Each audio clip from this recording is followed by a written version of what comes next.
We are recording. Thanks so much, Leslie. Good afternoon, everyone, and welcome to this AIM Center. Good afternoon, everyone, and welcome to this AIM Center webinar. My name is Luis Perez. I'll be your captain this afternoon as we take flight with the AIM Pilot. Just a few preliminaries before we get started with the webinar proper. This is our pre-flight check. There are closed captions being provided this afternoon, so thank you, Sharon from ACS Captions, for that service. We really appreciate it. On Zoom, you can select the closed caption button, and those captions will appear along the bottom of your screen. So again, thank you so much, Sharon, for providing those captions. And of course, we invite you to contribute to the conversation this afternoon. There is a text chat option on Zoom. What you'll want to do is open the chat panel, and then you want to make sure you choose all panelists and attendees. Otherwise, you may be sending your message to only one person, and the rest of the participants may not be able to see it. So make sure you choose all panelists and attendees. And of course, we welcome your feedback. We welcome your comments. We're on social media, so please feel free to tweet out from this session, this webinar. We use the hashtag AEM, the number 4, and then ALL, so AIM for all. So feel free to share this webinar on your social media channels. We really appreciate getting the word out that way.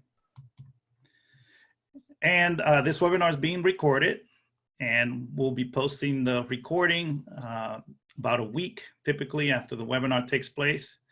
And other material for the webinar, including the slides, are available on our website on the event page for this webinar.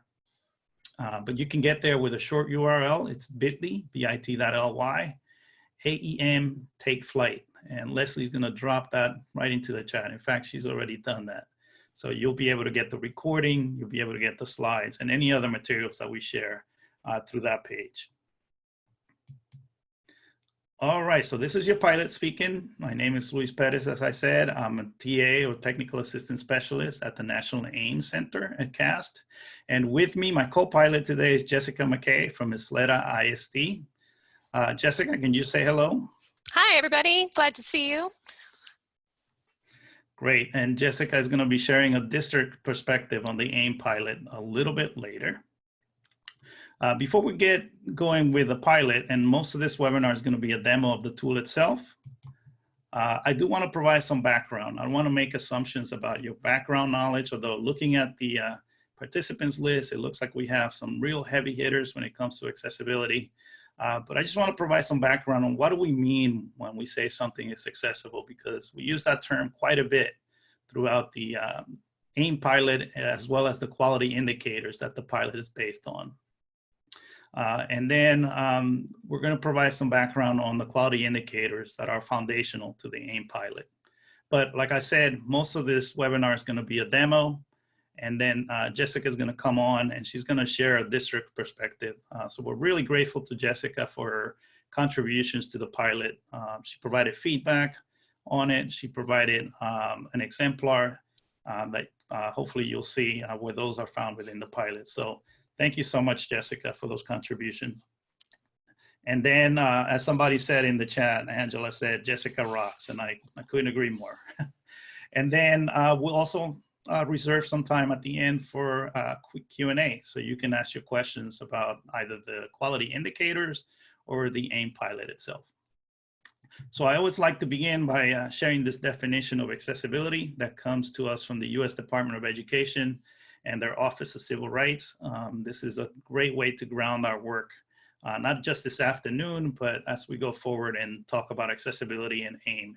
So according to the US DOE definition, accessibility is when a person with a disability can acquire the same information, engage in the same interactions, and enjoy the same services as a person without a disability. And they can do that in an equally effective and equally integrated manner, and with substantially equivalent ease of use. So is that a definition that some of you have seen before? So let's just see in the chat. Is this a definition that you've seen before? Is something that, does it bring to mind other things that you've seen as well? Because when I look at it, for me, it brings to mind the UDL principles, the Universal Design for Learning principles of providing multiple means of representation, multiple means of action and expression, and multiple means of engagement. So again, it's just different wording, but it's definitely a definition that's grounded or really compatible with the Universal Design for Learning principles. And what I like about its definition is that it's a functional definition. So it focuses on what you should be able to do in order to enjoy accessibility. Great, so keep sharing your thoughts in the chat. That's exactly what we want to see. And then I also want to share with you this distinction because sometimes we see confusion around this term.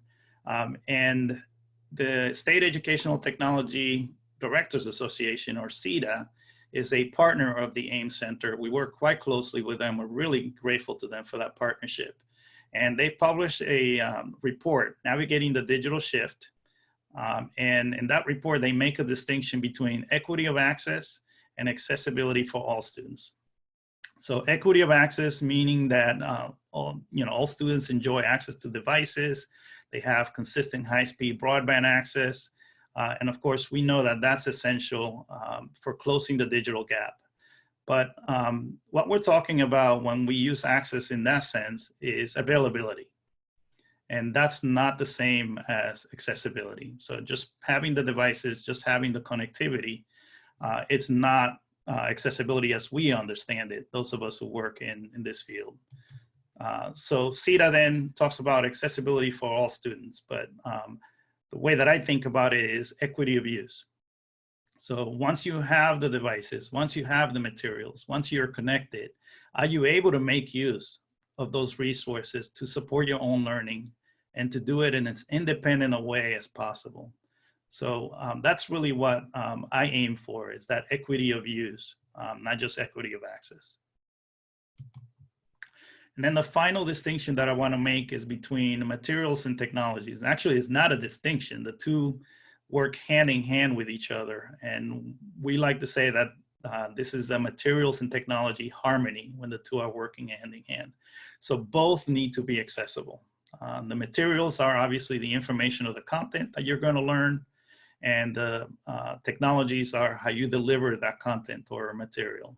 And that could be the hardware, that could be the software, that could also be a learning management system or a content management system. And we want to make sure both have accessibility options. So with the materials, we want to make sure that they're designed or enhanced in a way that makes them usable by the widest possible range of learner variability.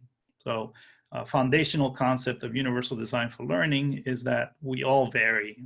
We're all on a spectrum when it comes to our needs, our interests, our preferences. And so we want to make sure that we take that variability into consideration and design materials that are flexible and adaptable, regardless of the format, whether it's in print, digital form, graphical, audio format, or video format. And the same thing with the hardware or software, or as somebody pointed out in the chat, the LMS, that could be a barrier sometimes. We want to make sure that, again, that's usable by people with a wide range of abilities and disabilities, and that it can be used without assistive technology, but it's also compatible with assistive technology, that it's compatible with a screen reader or can be used with just the keyboard, because somebody may be using assistive technology that mirrors the functionality of the keyboard. So it's compatible both with and without assistive technology. So again, that's the goal, is that accessible materials and technologies work in harmony with each other. So that is just a little bit of background on that term, accessibility, and what do we mean by access. The next thing I want to discuss is the quality indicators. The quality indicators describe the essential components of a robust AEM provision system. And they're available on our website. I'm going to show you on the next screen a screenshot and where to find them. But we currently have those available for K-12, for higher education, and for workforce. And we're currently working on developing ones for early childhood. So we'll have essentially the entire lifespan covered with quality indicators for each of those areas of, or stages of life. But I want to make clear, so that you're not confused, the AIM pilot is intended for K-12 districts. So it is based on the critical components of the quality indicators that relate to K-12 education. Although in the future, we do plan to hopefully expand the AIM pilot so that it could be used in other settings. But for now, it's restricted to K-12 school districts, or what we're calling K-12 teams or crews, to keep with that flying metaphor. So the quality indicators, you can find them by going to aem.cas.org, and Leslie just put the link to that in the chat. Once you go to our website, you can choose policies and systems, and then you'll see on the left side, there's going to be some navigation. There's a preface to the quality indicators that explains what are the foundational principles. And then you will see the quality indicators, or actually the critical components, because then we take the quality indicators and place them in different contexts. So you'll see the critical components for K-12, you'll see the critical components for higher education, and then for workforce development. So in the preface, you're going to find what the foundational concepts are. This is the sort of the foundation for the quality indicators. Obviously, number one is high-level institutional or agency leadership. That's critical. Having a vision for what you want to accomplish as you implement the quality indicators. And then understanding that the quality indicators are interdependent. And in fact, we use a gear icon, and the gears are touching to indicate that one single quality indicator doesn't stand alone or by itself. It relies on all of the other quality indicators to keep the system moving forward. So the sum is greater than the parts, essentially. And then collaboration and coordination are important components of a robust AIM system. And then finally, making sure that AIM-related products are legally correct. So they're following the latest statutes, the latest standards are guiding the implementation of the quality indicators.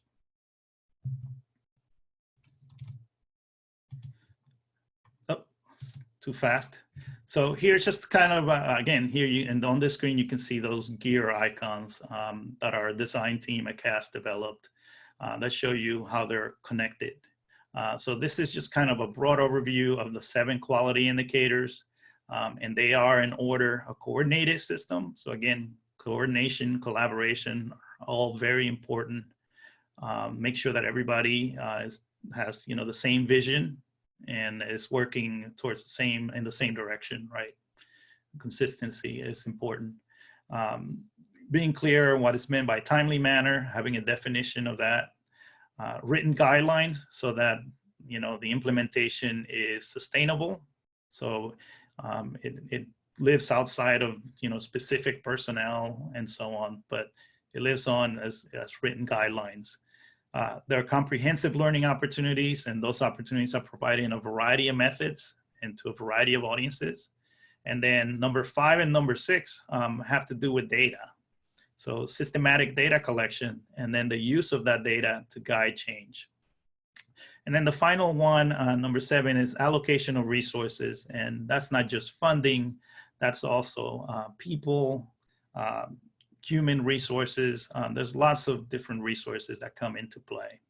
So that's just a quick overview of those 7 quality indicators. Again, you can find out more on the AIM Central website. And in fact, within the AIM pilot, we'll see in a second, that there's an opportunity to deepen your understanding before you even get started with using the tool. So let me pause here. This is when the food and drink cart comes by the aisle on our flight. So let me pause there, see if there are any questions in the chat related to what do we mean by accessibility? Any questions about the quality indicators? I'm seeing a message from Angela that the Ysleta digital shift is giving her a 404 error. Okay, we'll try to work that out. But in the meantime, you could go to the Ysleta website and just do a search for that report. I'll see if we can grab, Leslie says she's going to check on that, and then she'll post an updated link here. But thanks for letting us know about that, Angela. I appreciate it. It is the internet. Links do break from time to time as websites get updated. Any other questions or concerns so far? Other than the broken link? I will pause for another 30 seconds or so and give you a chance. If not, you can obviously post your questions. Even if we don't get to them right now, we'll come back around to them at the end.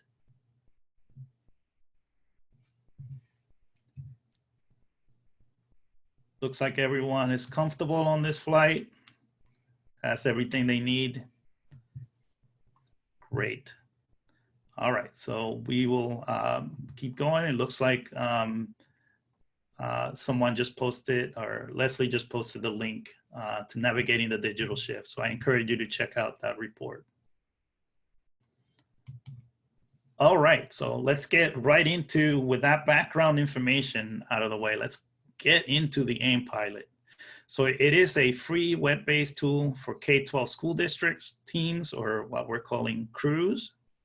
And it's meant to help you better understand the quality indicators, and then at the same time allow you to self-assess your AEM system against those quality indicators and determine how well you're doing. Well, first of all, establish a baseline, right, for where you are, and then continuously improve by conducting self-assessment, setting goals, and then determining next steps for what do you need to do to get where you want to be in terms of improving your AEM provision systems. So with that out of the way, I am going to go right into the pilot and kind of do a demonstration. So you can find it. If you want to follow along, I encourage you to do that. It's at aem-pilot.cas.org.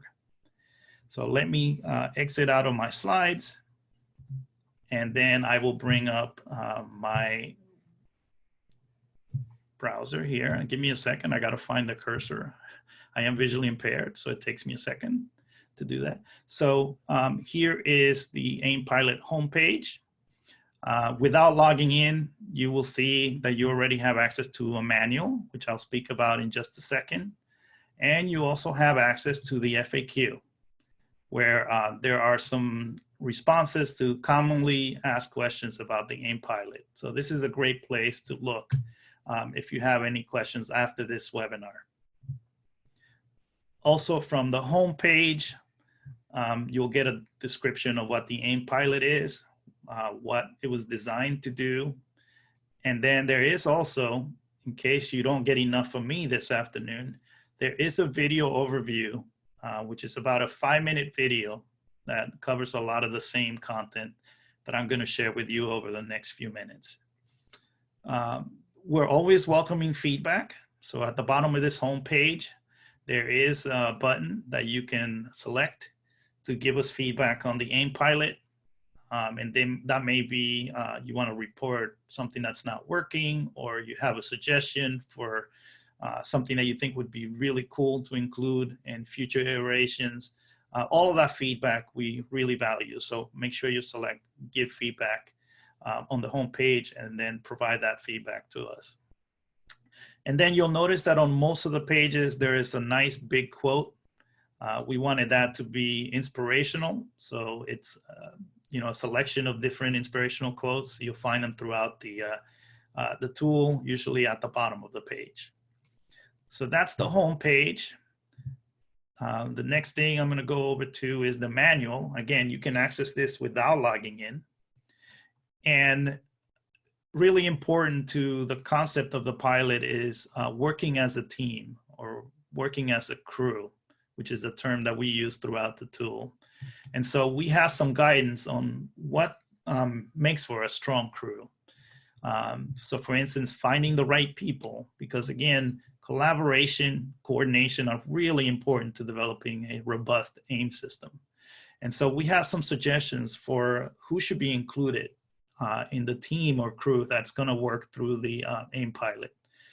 So you want to choose people from administration, from instruction, from technology, those that are responsible for data collection within your district, library and media services, and the most important people of all, students. So having student and parent voice. And then we have some tips for how to create a high functioning system. So again, this is all information you can access right from the manual before you've even set up an account or logged in. We then have information on how to set up a district account, or the key concept here is the administrator is going to be one of the key people with the AIM Pilot because that's the person that invites other people to join their crew. And I'll go over that process in just a second. So before I continue, if you do want to take the AIM Pilot for a quick flight, just make sure that if you're just checking out the tool, set up your account with a personal email address, not your district one, because that means that your district one will be available for being invited into a crew. So if you just want to check out the tool, browse through the content that's available, set up an account with your personal email address. That could be a Gmail account, could be Yahoo. I may date myself if I list other search engines or email providers, but any personal email account that you have will be fine while you're just checking out the tool. But for actually working with the tool, you'll want to reserve your district email address for that. So there are steps here for how to set up the accounts and so on. And then getting to know the quality indicators. This is sort of prerequisite work that can be done by the team before they go into the tool. And so there are two kinds of ways to study the quality indicators. The first one is a self-study. So you will do that individually. We have links here to the quality indicators. You'll sort of review each of the quality indicators and then spend about 20 minutes or so on each quality indicator and noting any questions that you have that you can then bring to the entire team. And then what will follow from that is a group study.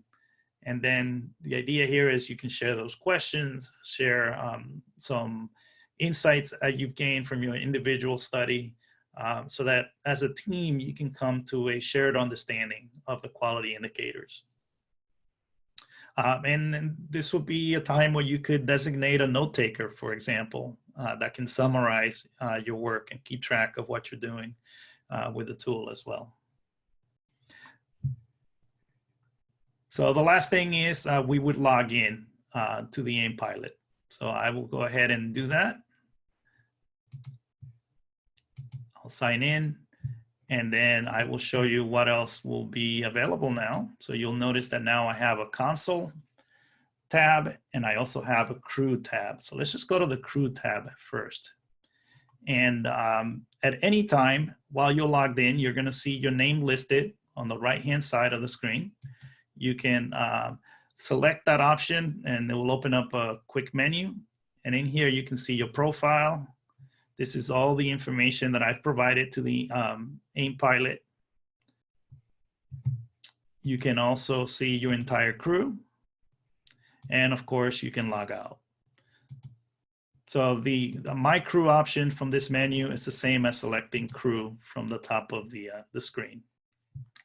You can see here my dog is a member because I needed somebody to test this for me. So my dog Bruno has an account. And then I am listed as the administrator. But here is where that administrator, which in this case is me, I would be able to invite some additional crew members. And then I would just provide their email addresses. And at the bottom, there is a message that can be customized. So we try to make it as easy as possible for you to get started as a team. So in here, you can see there's just some placeholder text that you can then customize if you want to make it more personal. And then you would send those invitations, and it would go to each person that you've listed on this page. They would get a link that then they could follow to join that team. So let's go back. That's the crew. I'm going to now select console because this is where we're going to do most of our work once we have a team put together. And you will see on this page that we have each of the quality indicators listed. Each has an icon that corresponds to it. So I'm just going to stick with quality indicator 1 here, which is a coordinated system for the provision of AIM and accessible technologies. And there are 2 components for each quality indicator. We have guiding questions and we have self-assessment. So the guiding questions are meant to really help you reflect on how you are doing in terms of implementing each quality indicator. So if I go into guiding questions, you'll see there's a number of these here for each quality indicator. And then each of the guiding questions has an exemplar that goes along with it. And these exemplars were drawn from states that we worked with in the last version of the AIM Center. We have a couple of them represented here. So if you want to say hello in the chat, I see Angela, who was part of Texas on the last AIM cohort. And of course, Jessica, who is co-presenting with me, was part of that cohort as well. And I should stop here and mention that we have a new cohort starting up. So the application is currently available on our AIM Center website, and we'll try to share that, that link in the chat at some point during this webinar. So again, we looked at our cohort states and then try to find some exemplars of work that they were doing that illustrated each of these quality indicators in action to put them in a more authentic context. So for instance, for quality indicator 1.1, Texas has done really exemplary work with their proclamations. And so here we have a link to their proclamation 2020. And as Angela just pointed out, we'll have to update to 2021. So we'll have to keep up. So you'll read, you'll check out the exemplar. Then there's a question to help you reflect. And then there is space where you can jot down some notes and then select save. So this process would continue for each of the guiding questions. And these correspond to the critical components for each quality indicator. So if you go and take a look at the critical components for K-12, you'll see that there is an item 1.3. Well, this question corresponds to that item in those critical components. So it's nicely mapped out. And then at the bottom, there are just some action tips. So again, trying to keep the ball rolling or trying to keep the plane up in the air if we continue with our metaphor here. These are some things that you can do right away. And there's links to resources to support those action steps. All right, so it looks like Jessica just shared the application for the next AIM cohort. So take a look at that, that page, and then it will link over to the application itself. So that would be a great opportunity so that you could contribute to tools like this. So I can go back to the console, and then most of my work is going to be done in the self-assessment piece here. So there are guiding questions at first, and then the self-assessment. And the idea here is that I can rate myself. So where are we currently in terms of AIM? Not started, on the development, all the way to working for all students who need AIM and accessible technologies. We can then provide a rationale for that rating. So that's really important, right? It's not just selecting a rating, but then why did you select that rating? And then you can set a goal. So maybe my goal here is I haven't started. My next goal would be I want to start developing. And then I can list the action steps for accomplishing that goal. So goal number 1, check out the manual. So that would be a great first step if you're just developing this, is check out the manual for the AIM Pilot. Spend some time completing the self-study and the group study so that you can build up your background knowledge on the quality indicators. And then there's a place for you to schedule your next meeting date, time, and location. You can then save a draft, and you can come back and work on, in the future. You can resume where you left off, or you can go ahead and generate a report if you're ready to print out, or you just want to keep a backup by printing it or turning it into a PDF for your team. I'll go ahead and just save this as a draft, just so that you can see that it's going to list these different cycles. So each cycle is basically, you've gone through that quality indicator, you've completed all of the steps, and so that cycle is then marked as complete. If you save a draft, then it's going to show under self-assessment that it is in progress until you go back in and then you complete that item, right? That quality indicator, or that cycle, I should say. So it is going to keep track. You can see that for quality indicator number 2, I completed cycle 1, and then it gives me the date and time, or the date only. I can go back in, see everything that I've entered. I can start a new cycle for that quality indicator, or I can just say done. So this is something that I could print out and share with others on my team. So we're really happy. This is the first iteration of the AEM pilot. I think it turned out pretty nicely. But again, this is something that we hope to iterate on, and then hopefully use it as a format that we can develop additional versions of it. But for now, it's just available for K-12 district teams to work on. So let me pause there and see if you have any questions in the chat. And then I will go back to the slides.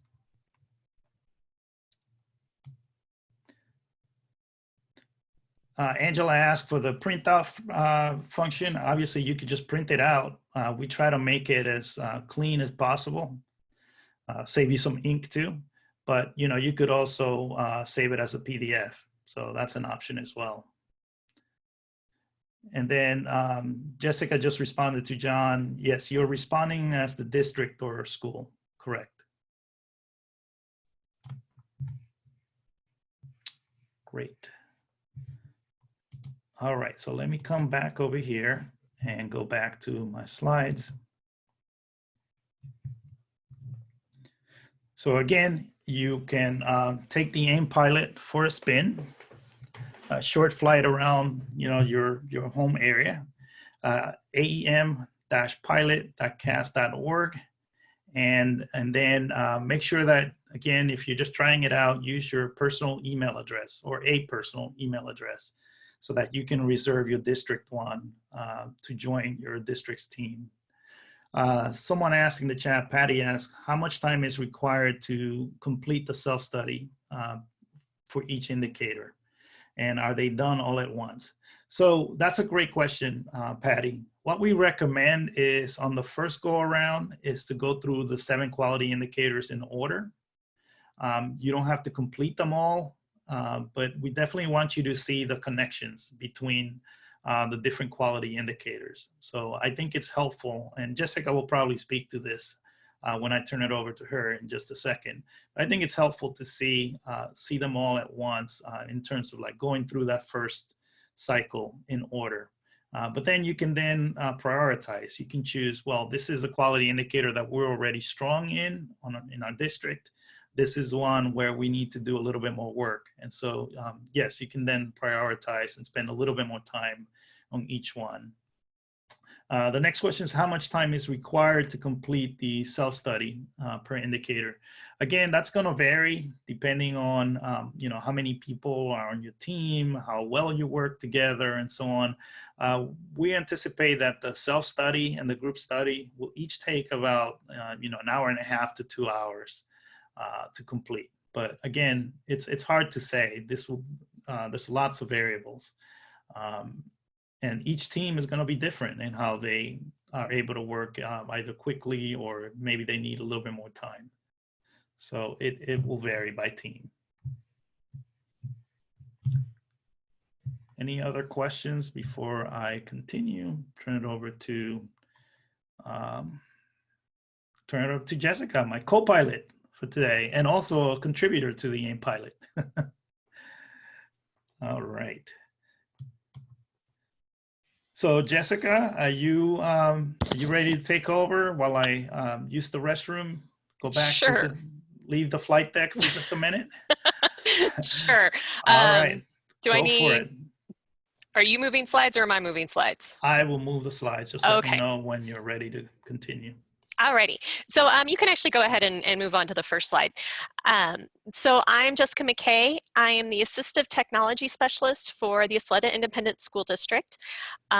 We are the third largest school district in El Paso, Texas, just to kind of give you a perspective. That's not to say there's only 3. There's actually several in our area. We're about 60 campuses. I say about because we're still in transition of combining schools, rebuilding schools, so that number likes to fluctuate from year to year, but we're currently at 60 campuses. That includes early college schools as well as pre-K schools and everything in between. So these are just some numbers in terms of our population, what we're looking at, 78% students economically disadvantaged. We actually have a pretty high percentage rate of students being served in special education. We're at 12%. And about 8% are receiving dyslexic or 504 services. 25% of our students are bilingual or English as a second language. And we are currently one-to-one across all 3rd through 9th graders for Chromebooks. And then over the years, our 9th graders will just take that Chromebook with them. So the idea is within 3 years will be 3rd through 12 will all be one-to-one Chromebooks.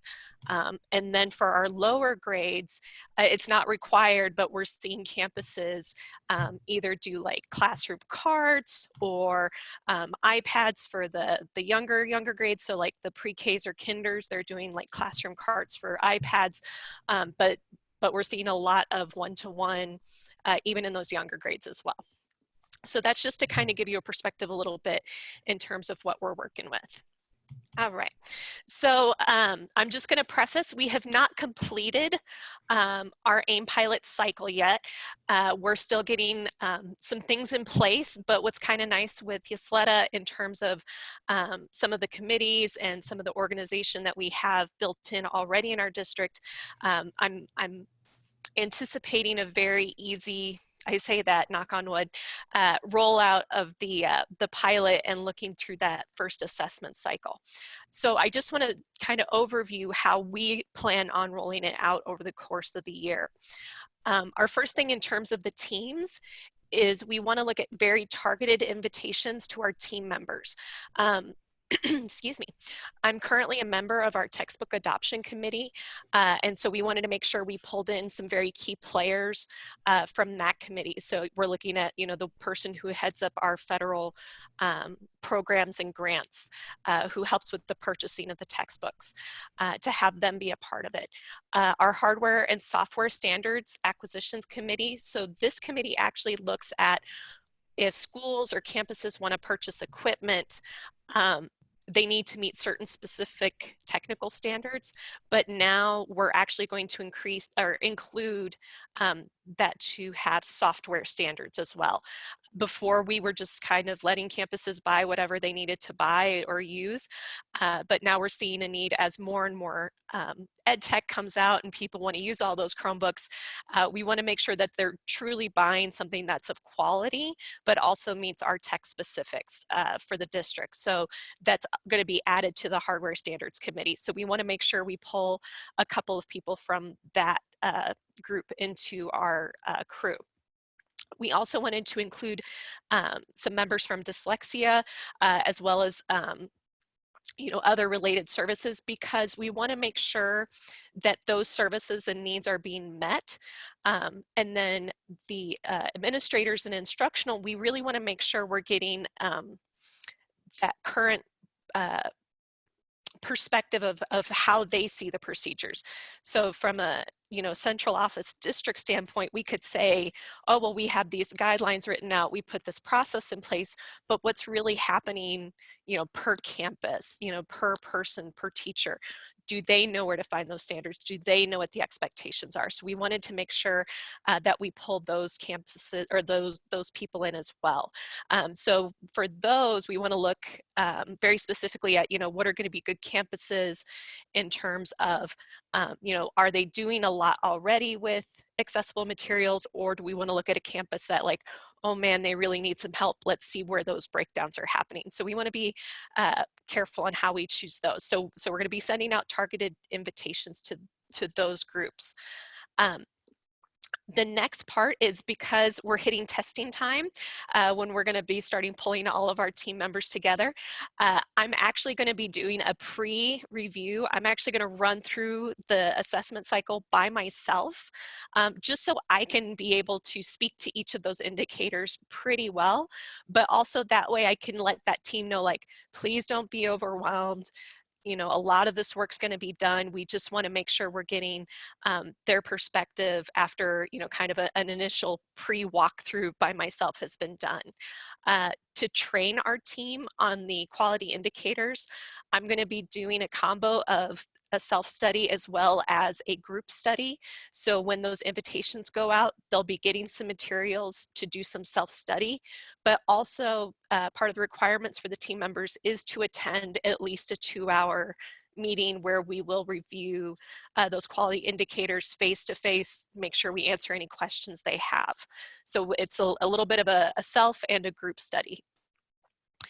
After that meeting, we're going to have a second meeting where then, because I've kind of already done a little bit of the pre-work on those indicators, I'm going to have the team review over what data I've inputted, but then also they can include their own. So, in terms of, say, for example, dyslexia, maybe I'm saying, yes, we have these processes in place for, we know that this person is responsible for making sure the materials are checked out to the student. And maybe dyslexia says, no, we actually don't have that procedure in place, or we don't think our coaches fully understand that that's the expectation of their job or their role. So maybe that's something we need to go back and look at. And then of course, after we're going to go through each of the indicators, that lets us know what our goals are going to be for next year. So we may not go through every single indicator and decide we have a goal for every single indicator. I'm anticipating probably maybe 2 or 3 we're really going to be focusing on in the next year. And keep that focus there, and maybe still look at those next quality or all of the quality indicators each year, but really just focus on a few for goals. So that's our proposed rollout for this year. And go ahead, yeah, thank you. And really our big goals is to find that meaningful data. And you'll see in some of our exemplars, like we have some great resources, we have some guidelines for teachers, some procedures in place, but we really need to start collecting that meaningful data to make sure that that they're getting those materials, those resources, those guidelines, they know how to use them, but then that way we're making sure that those expectations are put in place. So we want to clarify the process to make sure that we're getting efficient delivery of services. So, like I was saying before, with dyslexia, do the coaches know what their roles and responsibilities are?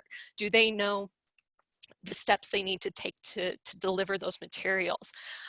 Especially when you hit students who have learning disabilities, but maybe aren't receiving much in terms of like a related service or dyslexia services, who's the responsible party on the campus level? And that's usually those students that fall through the cracks. So we want to make sure something's really put in place for those students. We want to start creating an environment of expectation. Because we are expanding our one-to-one in Chromebooks, we're also showing all these teachers all these wonderful tools. We just picked up Nearpod this year. We're going to be rolling out Bulb over the course of this year and next year. And so teachers know to use all these materials, but do they know how to use them effectively and truly make them accessible? So they know that they're supposed to use them, but they really don't know what good accessible materials look like, and making sure we're holding them up to those expectations and standards. And it's hard to do that without data to back it up and say, look, we have these materials, but they're not accessible to our students. And then lastly, we really want to start making sure our purchases, we're getting our bang for our buck. We want to make sure they're more focused and effective. You know, we always run into the person who sees the new shiny tool and they say, oh, we got to buy that. That's going to be great. But they really don't know how that's going to impact students. They don't necessarily see if that's going to benefit a majority of their students. We may not hit all of the students' needs, but we want to make sure it's not just going to hit, you know, a pocket of 25%, and then we're struggling for the rest of the 75% to maybe find it to be effective instructional materials. So we really want to use that data to help make those purchases more relevant. I think that's it, unless there's any questions. Great, thank you, co-pilot. I was keeping our plane afloat while you were speaking, so we're in good shape. Any questions for Jessica about how she's rolling out the AIM pilot in her district? So again, Ysleta, really diverse district. And I think you started out with, you know, those targeted invitations. I think that alone is a great great step or a great value in the AIM pilot, because there are times when, or too many times, where there's lots of great work being done, but you know, not everyone is in communication, or there's not coordination. So that's a big part of this tool, is to bring people together and be able to communicate and have a tool that facilitates that communication, that team building as well. So let's see. John asked if you have examples of the AIM pilot being used in very small districts. So John, not yet. This tool is very recently rolled out. So that's one of the reasons why we're doing this webinar, is to get you all to know a little bit more about it and spread the word. So we're going to have a recording of this webinar. The recording will be posted. So we encourage you to get the word out there and share it with your school districts, your K-12 school districts, so that they can start using it. And then we'll be able to have more information on who's using it. And then Angela has a question as well. Do you think all districts will have a leader like Jessica to take this on? That's a good question. What do you think, Jessica? I think, I don't know that like an official person, so to speak. And then there's also a question, who is the AIM admin in your district? We don't have a specific person that says they are the accessible educational materials administrator in our district. We have these different little pockets of people who are responsible for the instructional materials. So, you know, that's why we're talking about inviting all those targeted people. So again, we can all collaborate and say, these are our expectations. And I think I agree with Angela in terms of the sink or swim factor, you know, finding that person to take it on, to be that, that lead person. So I'm hoping all of you that are attending will be that lead person to help take it on. And then if you're not able to, depending on your positions, but find those leaders in your districts that really do have a passion for it and can make those connections and pull those teams together, I think will help a lot. Absolutely.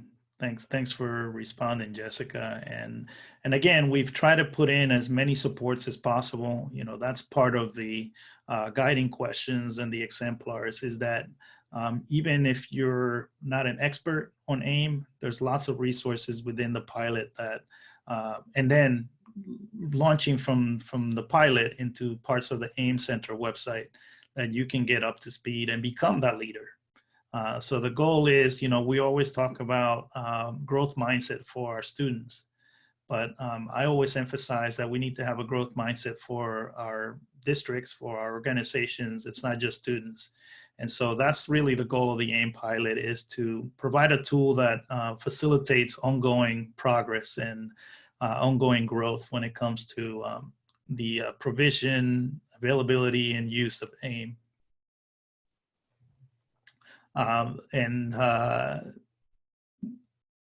Leslie just shared a link to the AIM Pilot video overview. So again, if you need to go back and review sort of the different parts of the tool, you can definitely do that through the video. And it's split up into short segments, so you can actually skip around and look at different parts of it. And I also encourage you to check out the FAQ, because a lot of the questions that you have, we've thought about ahead of time and try to populate that FAQ with some good answers for you. But if your question is not answered there, you can also reach out to us. And at the end, I'll share my email address, but you can also reach out to us through the AIM Center address and provide that feedback.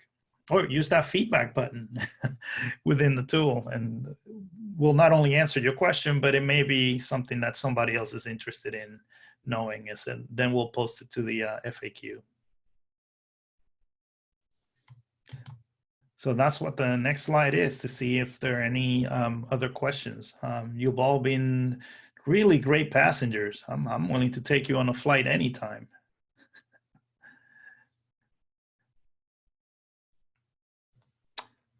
So we have just a few minutes left. We will stick around, but I want to give you your next steps. So your next steps is to get your boarding pass. Angela says she didn't get her free drink coupon. Angela, this is not Southwest. You don't get free drink coupons, but you can get a boarding pass for free. So your next steps are basically to check out the AIM Pilot. Sign up. Again, I want to emphasize, use your personal email account, Gmail, Hotmail, any personal email address that you have, so that way you can reserve, if you're in a school district and you're going to be using the AIM Pilot, then you want to make sure your district email address is reserved for that, so that you can get an invitation. But otherwise, sign up, kind of explore the different sections of it, and then make sure you provide us with feedback, because we're always looking to improve this tool. This is the first iteration, so we're pretty happy with where it is as a first iteration. But again, we're trying to take on the same mindset that we want you to have, which is continuous improvement. So get your boarding pass, and then we do have a short survey, and in fact, we're going to end a little early, so this will give you time to complete that survey. So we always appreciate your feedback at the AIM Center. We're always striving to make these webinars much better and also more relevant to your work. So let us know if there are either ways that we can improve this webinar, or there are additional topics you would like to see. We welcome all of that feedback. And then thank you, Leslie, for reminding me. I want to thank Sharon for providing the captions today. We really appreciate that. And then the link to the survey and some additional information, including our contact information, has been shared in the chat.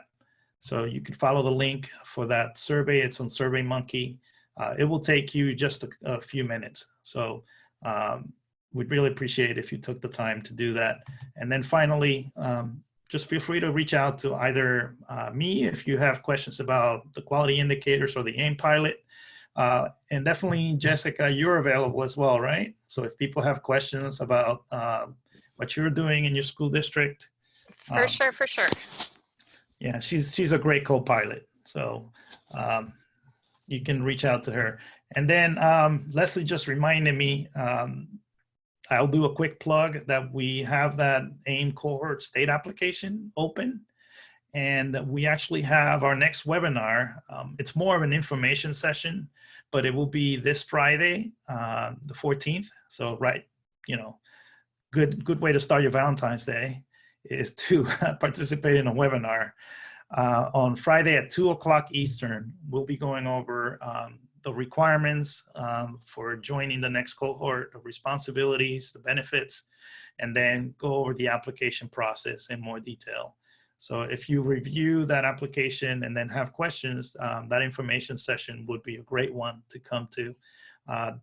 We'll have another one on March 9th at the same time. And I believe March 9th is a Monday at 2 o'clock Eastern.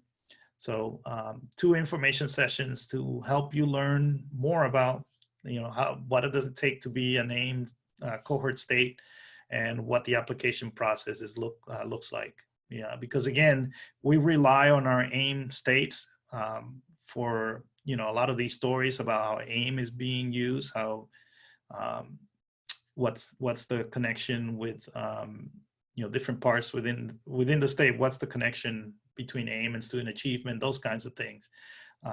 So we're really grateful to people like Jessica and then Angela, who was on the webinar as well. Shout out to Angela. She was on our AIM state cohort. So they can tell you that it was a valuable experience for them. And if there are no other questions, that will be it for this afternoon. I'll stick around. And otherwise, we've landed. We're just pulling up to the gate. They're bringing out the jet bridge. We appreciate your attendance today, and take care, everybody.